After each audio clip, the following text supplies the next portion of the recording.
There's an isomorphism or similarity that I've noticed between modern branding strategies and abusive intimate relationships, especially ones that women tend to fall into. So this is just a short little insight for you that might make a few things click in your mind. All right, so here's how this works. So what do I mean by modern branding? A lot of people, unless you've actually studied some marketing, don't realize what's really going on in sort of the marketing ecosystem these days. Marketing has evolved quite a lot in the last 50 years and it's gotten pretty advanced and sophisticated to the point where there are like entire AIs and teams of PR people who are crafting these various marketing campaigns and different brands. And so basically in the modern business and marketing world, everything is about branding. It's all about creating a brand. Whether you're selling a service or a product, you got to create a brand. And this brand is not just about having a logo, but it's creating a sort of an identity, then marketing this identity, making it popular amongst people, creating fans and subscribers to this identity, whatever it is, might be an Apple identity, it might be a Tesla identity, it might be a video game franchise like Call of Duty or League of Legends or Halo or Elder Scrolls, or it might be a movie franchise like Star Wars or Lords of the Ring or Game of Thrones, or basically anything. It might be a brand of toothpaste. Crest toothpaste. And so the point is to create this brand. The brand is supposed to be a marker for the quality of this product relative to its competitors in the industry.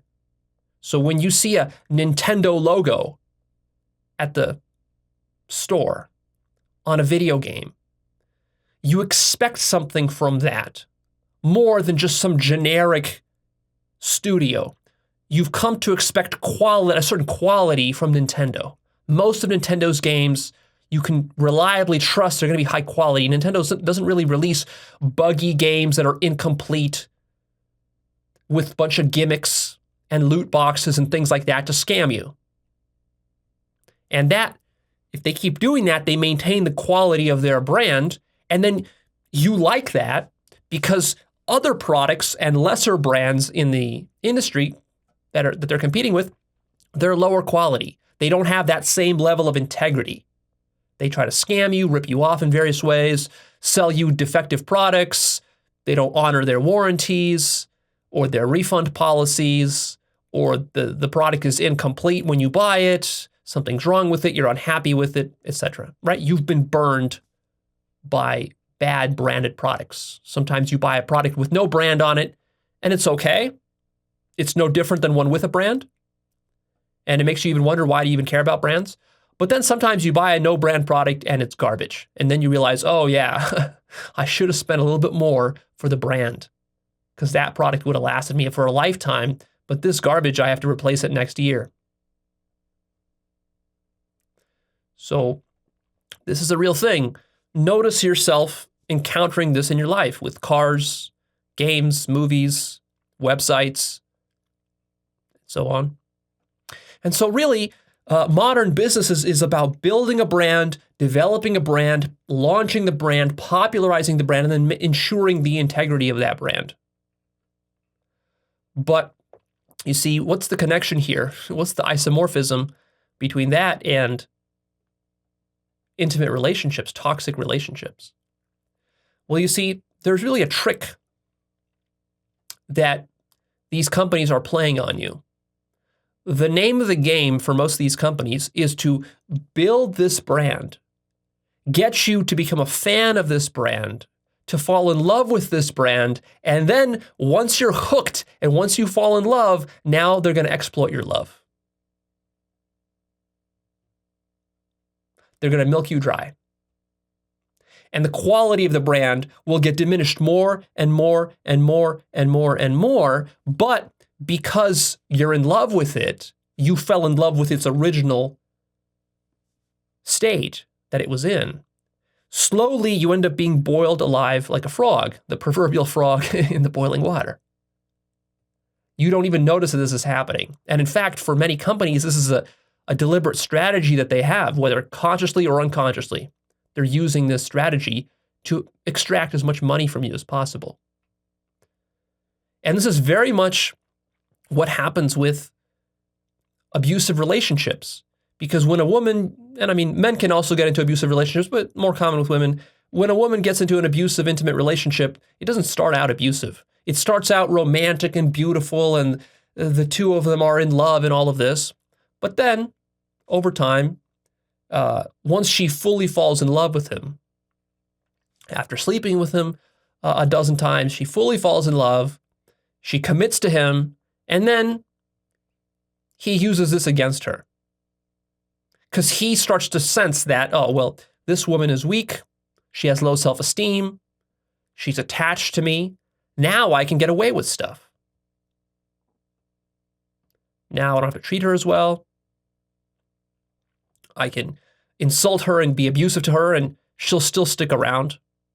She'll justify it in her mind as just, oh, that's just how he is. I have to accept him as he is. I have to be more loving. I'm not being loving and accepting enough.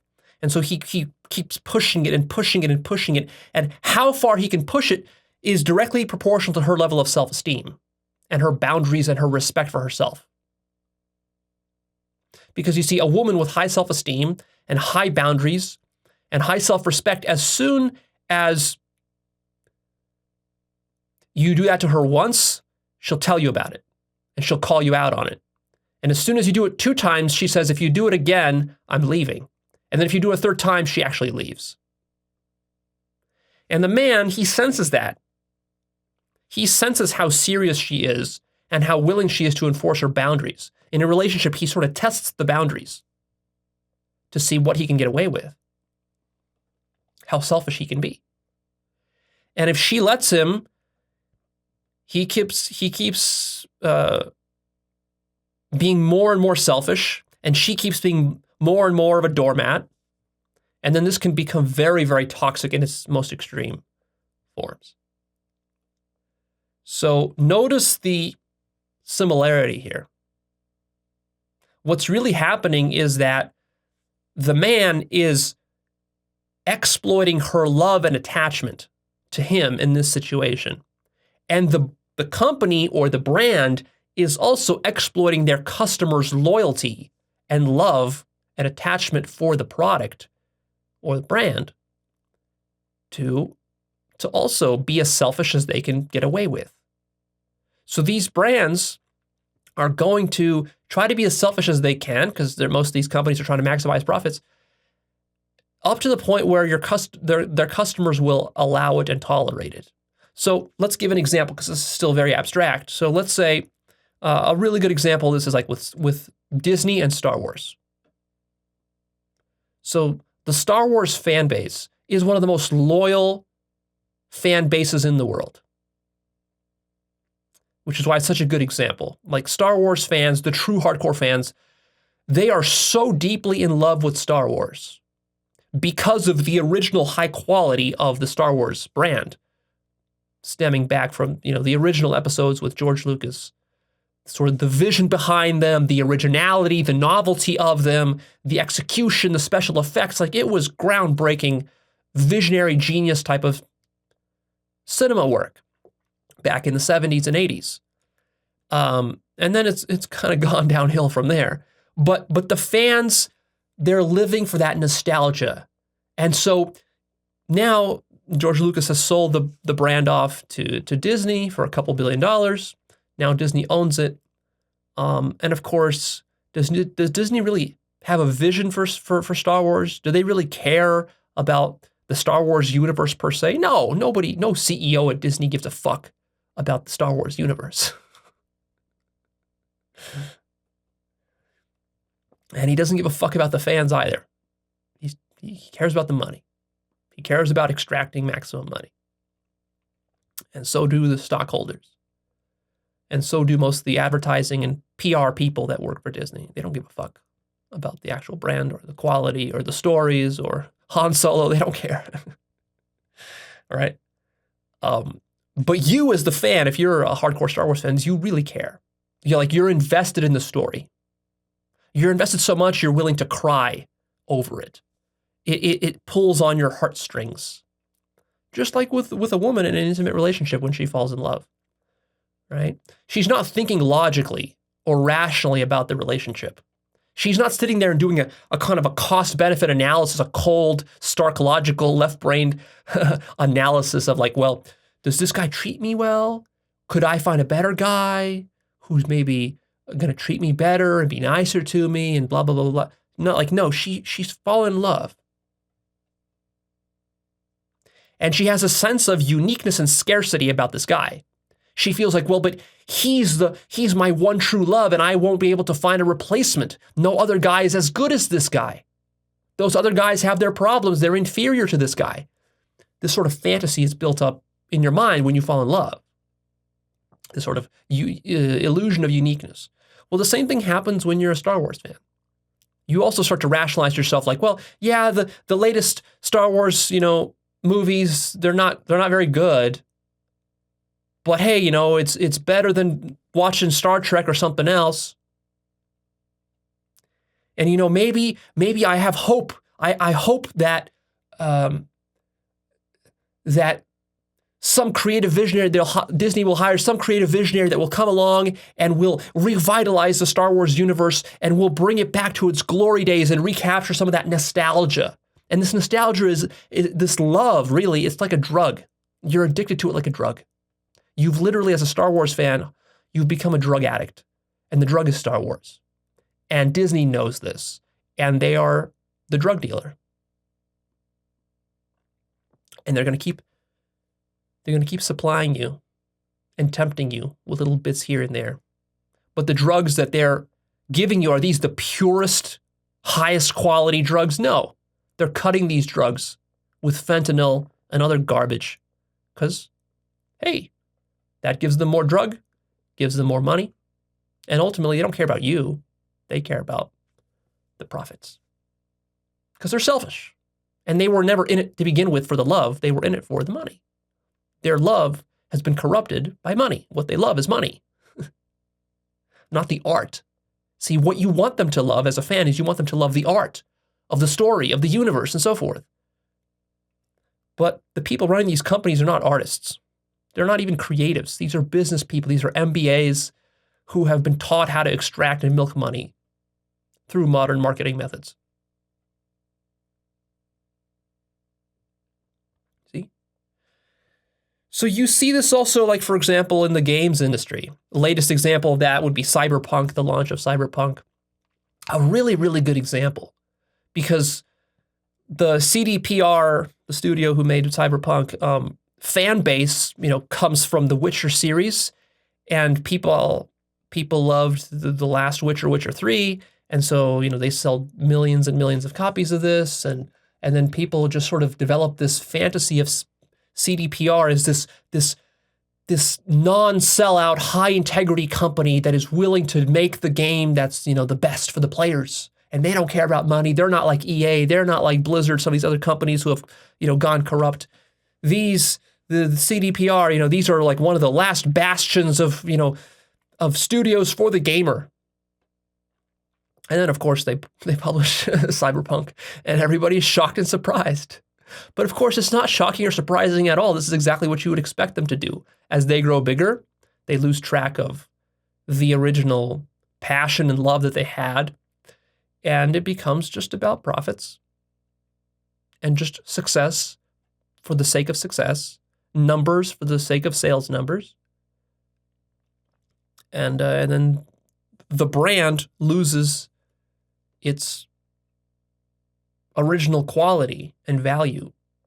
But if you're a loyal CDPR fan and you're thirsting, you're just thirsty for any kind of deep sci-fi RPG. Like you see that trailer for a sci-fi RPG and then you see Keanu Reeves and you're just, you're a Matrix fan and all this and you're in love. You see, you're hooked to it like a drug. That's what attachment is. That's what neediness is. When you're needy, whether with Star Wars or with sci-fi or with a certain movie franchise, or with even a certain brand of food, or in an intimate relationship. Usually what ends up happening is that the other party senses this and exploits it for his own advantage. It's only natural, because the human psyche is wired to extract value and to be as selfish as it can possibly get away with. And so if you're not willing to stand for your own values and principles, and if you don't have a spine against exploitation, you will get exploited in life. That's how life works. So it might seem here that we're talking about trivial stuff like Star Wars and cyberpunk. You might say, Leo, what does this got to do with spirituality or personal development? But it's got everything to do with it. It's attachment. We're really talking about attachment and how companies are using this to exploit and abuse you. Just like some men might use this to exploit and abuse, just like some women. Some women can use this against men to exploit and abuse men. See, like, if you're a man who's deeply insecure about his physical appearance and other things about yourself that you don't like, and you struggle with attracting women, but you have money, let's say you have a good job, like you're a programmer or something, you're earning low 6 figures or high 5 figures, and you find some woman and she knows your weaknesses and she starts exploiting them. And she starts asking you for gifts and for vacations and for fancy restaurants. And she knows you'll pay because you're so socially inept that you feel just lucky to have her. And so she'll exploit you that way. And she'll keep exploiting you that way. And in general, women will keep exploiting you that way until you develop some standards, some self-respect. You cure your insecurities and attachments, and then you become detached. And then when you become detached, that's when you become powerful. That's when the situation reverses. So really, this is a lesson about attachment versus detachment. Neediness versus an abundance mindset. You see, if you want to keep your favorite brands honest and high quality, you have to be willing to leave as soon as they start cutting corners.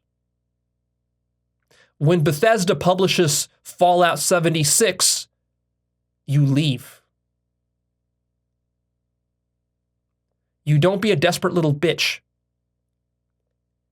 and keep buying their stuff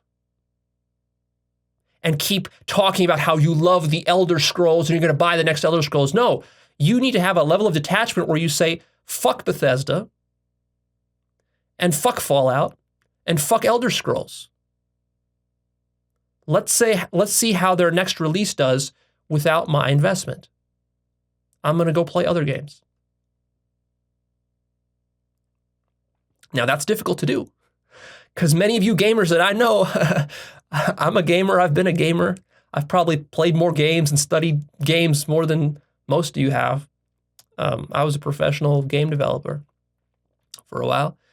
So I know how this works, and I know the passion that games inspire in people. And many of you listening to me right now, you're saying, "Oh my God, Leo, but the next Elder Scrolls, I want it so badly. I've been waiting for a decade since Skyrim. Where's my next Elder Scrolls? I'm gonna buy that thing. I'm gonna pre-order that thing." Well, that's exactly what's gonna make the next Elder Scrolls terrible, probably. When Bethesda knows that they have 30 million loyal fans that will buy their next Elder Scrolls no matter what is in it, can you really be surprised when you get disappointed by it? When it comes with loot boxes and gambling mechanics and advertisements and in-store purchases and upsells and skins that cost $20 a piece and other sorts of nonsense like this. That is just dumbed down, where the actual soul of Elder Scrolls, the soul of Elder Scrolls has been lost years ago.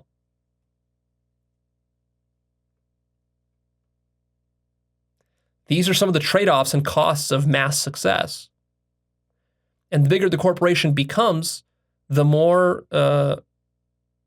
they chase after mass success, and then the spirit of the art and the work that you as a fan fell in love with is lost.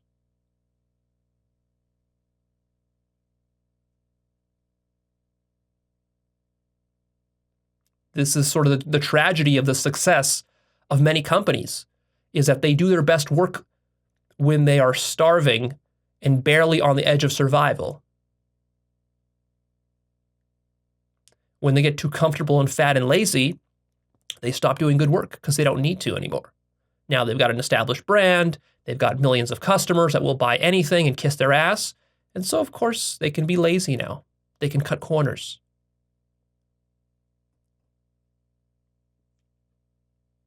And the tendency of the human psyche is to always optimize for energy conservation and to basically be as efficient as possible. So if your mind thinks it can get away with being lazy in life, it will be lazy. And this happens in relationships too. You get into a comfortable groove in a relationship and then you start to become lazy. You stop shaving, you stop putting on makeup for the other person, you stop putting on perfume, you stop taking your loved one to dinner the way you used to, you stop giving her gifts, she stops giving you blowjobs, and and then it deteriorates more and more and more until eventually it's like you are both locked in this laziness spiral, each one outlazing the other, not putting any effort anymore into the relationship. And then, is there any wonder that you're disappointed with it?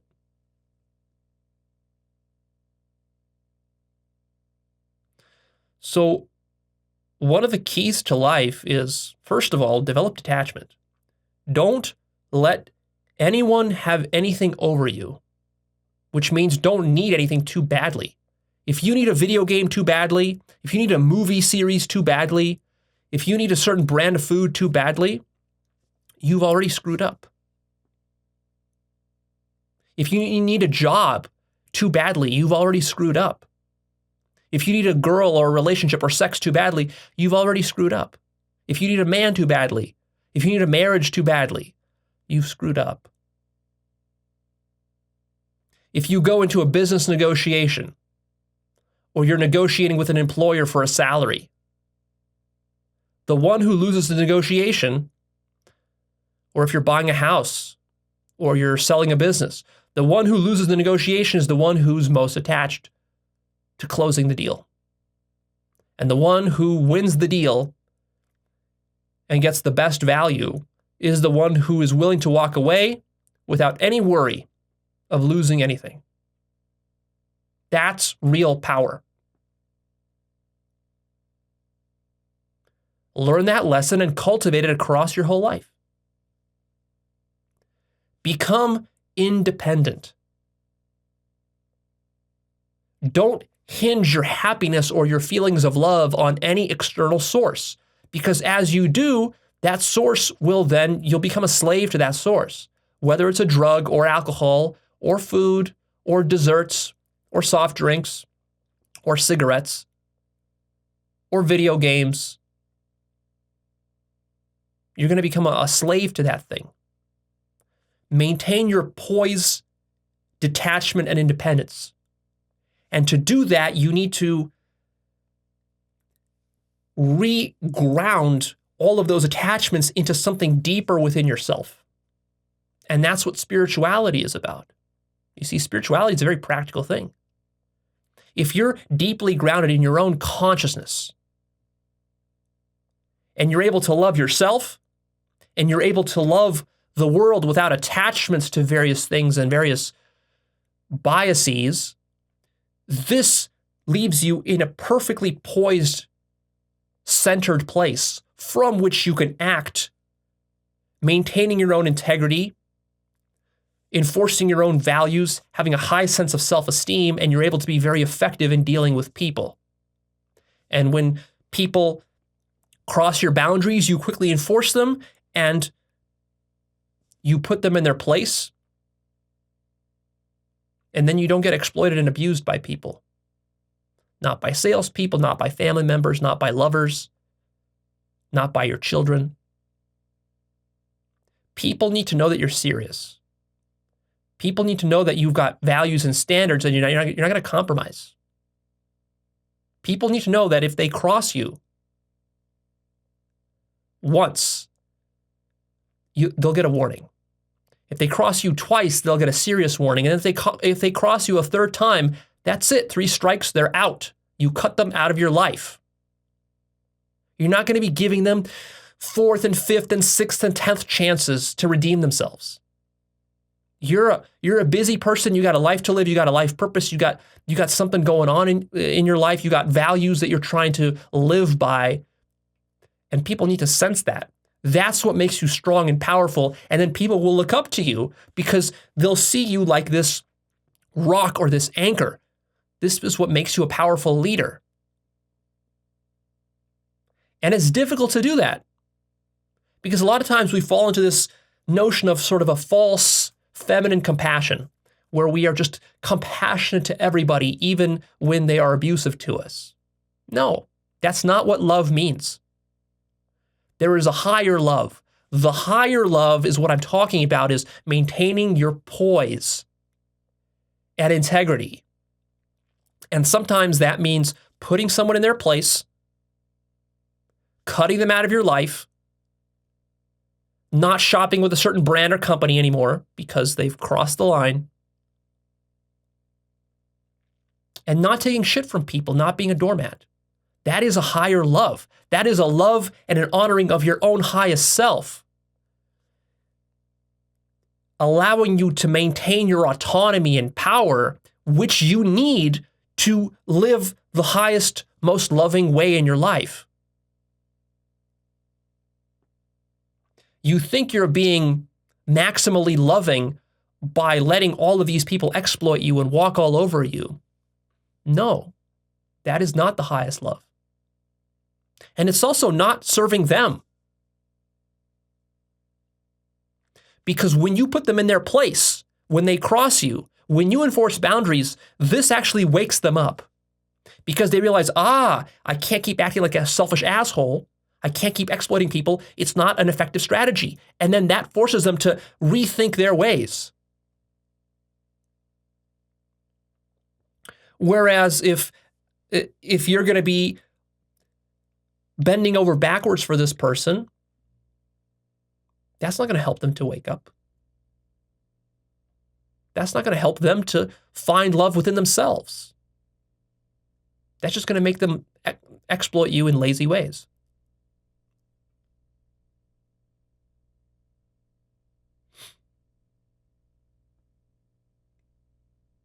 Make sense? Contemplate this and think about all the ramifications this has across your life. This goes way beyond Star Wars or Game of Thrones or whatever favorite franchise you have. This is some deep stuff. And this will save you lots of money. This will save you heartbreak.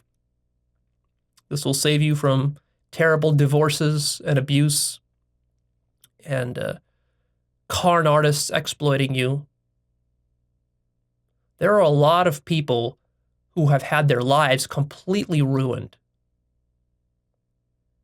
because all they did was just naively tolerate others gradually exploiting them more and more and more and more, whether it was their lovers or their family, even their family members.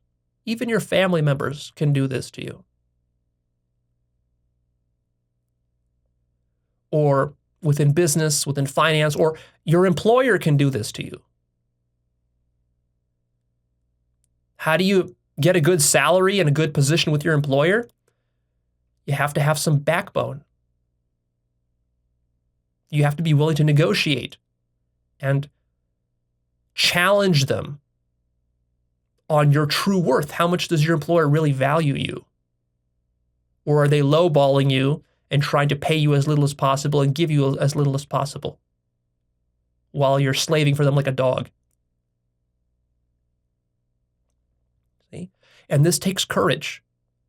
And this is difficult, I know, because by my nature, I'm a very non-confrontational person. I really don't like confrontation. If I'm given the choice between a confrontation and just walking the other way, I'll just walk the other way. And I was that way for a long time in my life. But also, you live that way and you start to realize the downsides of that. And that sometimes confrontation is important. And if you're not willing to ever get into a bit of a confrontation, then really what that shows you is that you're too much of a coward. You're too scared what others think of you, how others judge you. You're too fearful of standing up to authority or to others who are stronger than you. And when you do that, people don't respect you. And they exploit you even further. And then you stop respecting yourself too. And then you start to feel bad about yourself. And you start to feel unworthy.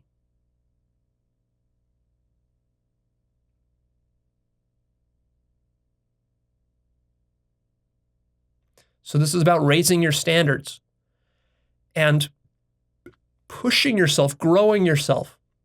If right now you're a sort of a people pleaser person and you've been very non-confrontational in your life, what would really help you to grow is to get into a few confrontations.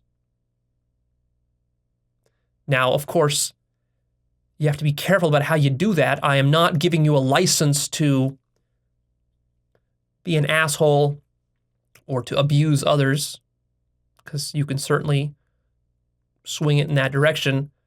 You got to do it carefully with certain restraint and moderation. But sometimes a confrontation is what's necessary. That's not a license for violence or for name calling. Just the ability to confront somebody on their bullshit or on them exploiting you or manipulating you without being just completely triggered and angry, flying off the handle in a rage, but just in a sort of a calm, grounded way, calling someone out on their bullshit. This is a very powerful and important life skill. And it's difficult to develop that.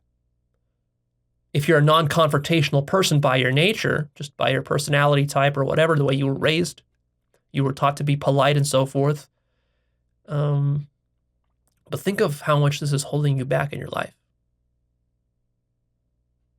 And so really the most important reason that you should actually start to get a little bit more confrontational, play around with it, test it out, is because actually this is something that is missing in the core of your personality. This is something you have to develop. You have to be willing to stand up for your values, for your highest ideals, for what you know is right, for your intuitions. And don't let others bullshit you or bully you or fool you with their stories and excuses. Because that's what will happen a lot of times, is that people always make excuses and rationalizations for their behaviors, and then you start to buy into it because sometimes you're actually a decent person and you want to give somebody the benefit of the doubt. You want to be merciful, but then they exploit your mercy and your kindness. So by all means, be kind, be merciful. These are actually very powerful qualities. They're going to become all the more important as you grow spiritually.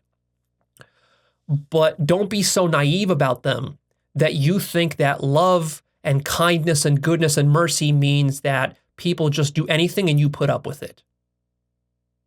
That's not what love means. There is a higher love, a more nuanced, a more complicated love, such that, like, for example, with children, you might think, well, if my child wants some candy, the most loving thing to do is just to give him candy all the time. But that's, that's not the most loving thing to do. If you really love your child, then sometimes you got to deny him the candy. And he might cry and get angry at you, but you got to be strong enough in your conviction that you got to be able to hold that poise and hold what you know to be right and true. Now, of course, you could be wrong in certain situations. And so how do you know if you're doing it out of an arrogance and stubbornness or you're doing it out of a genuine integrity? Well, that's very difficult to make that distinction. For that, you need to really be deeply grounded in your own values, and you got to be wise and mature, and you got to do a lot of spiritual work, personal development work as well, to make those distinctions. And you could still be wrong.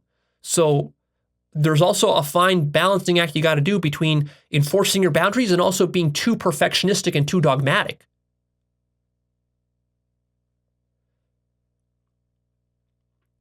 So the balance is very important. You have to allow people their imperfections, and you have to allow people to make mistakes. So you can't expect everyone to always live up to your standards too. That also becomes a problem in a different way. But in this episode, we're specifically concerned about those situations where people are abusing and exploiting you.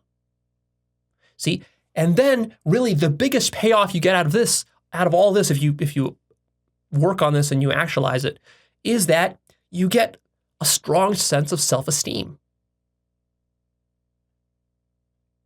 and a sort of a security in life. You feel secure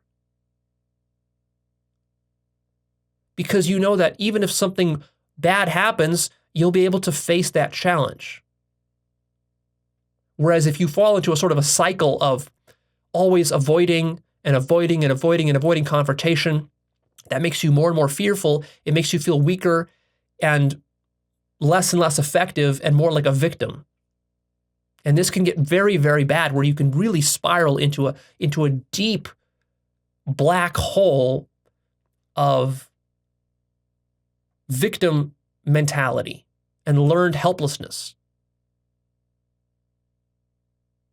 And then you lose your agency and sovereignty in the world. And you're not able to build and to create your life the way you want. You're not able to express yourself the way you want. And by doing that, you sell out your soul. And then you become a zombie.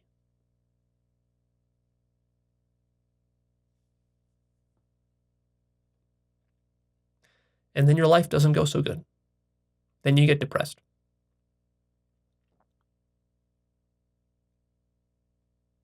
Then you start wondering why life is so bad and unfair.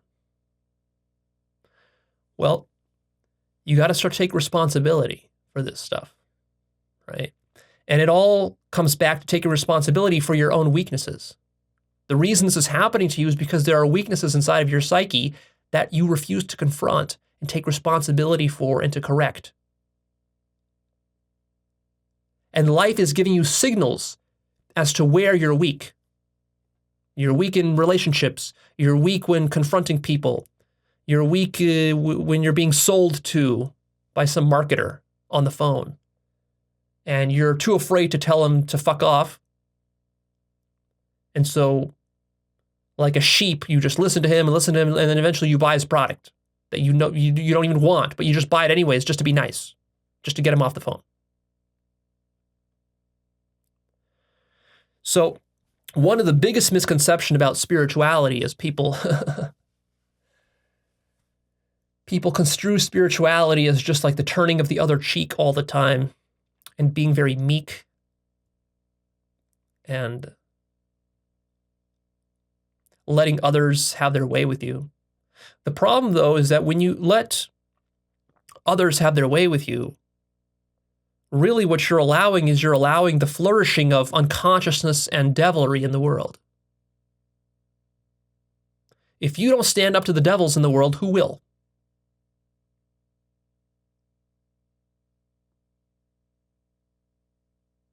Is that really aligned with the highest love?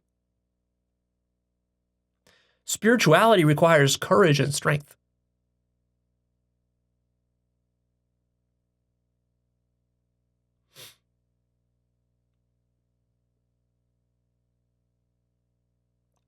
A lot of courage and strength is required against the opportunism and conveniences of pure pragmatic material survival.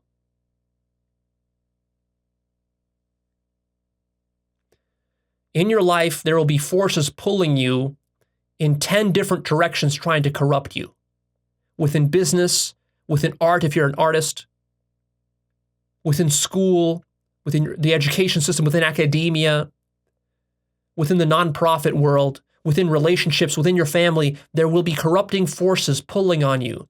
These forces will be beckoning you and luring you with sweet promises of easy money, sex and love and pleasure and comfort and convenience.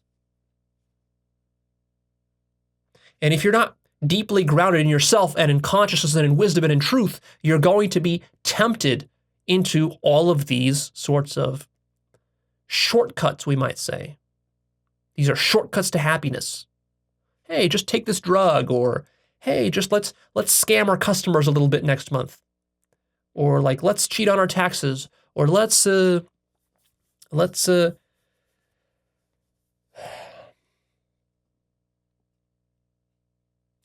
the quality of our product.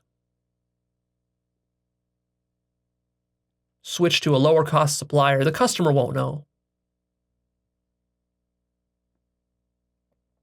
But this catches up with you. Eventually the customers catch on.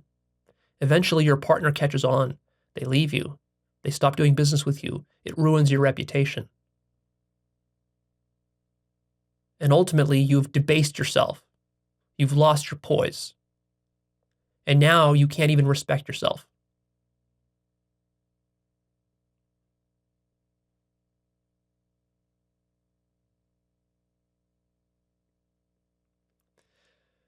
It's very easy, because we're such social creatures, to get tugged in all these different directions by peer pressure.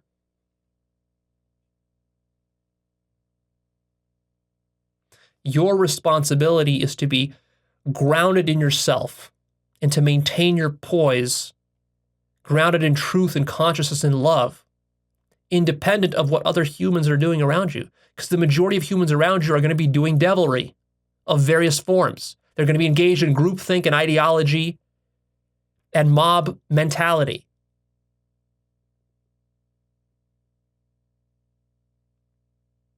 And every fiber of your being is gonna beckon you to jump on the bandwagon onto some new stupid trend, whether it's some new cryptocurrency that everybody is hyping up and buying,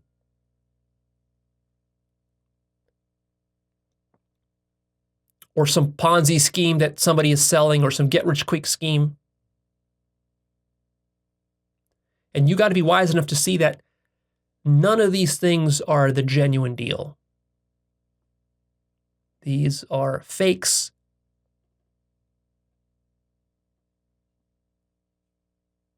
These are houses of cards. They're lies. They're deceits designed by the ego mind to perpetuate itself. And that you are going to commit to grounding yourself in something deeper. And then you live from that place. And then this is what makes you a remarkable human being, because almost no human being actualizes this in their life, because they're just living down the path of least resistance.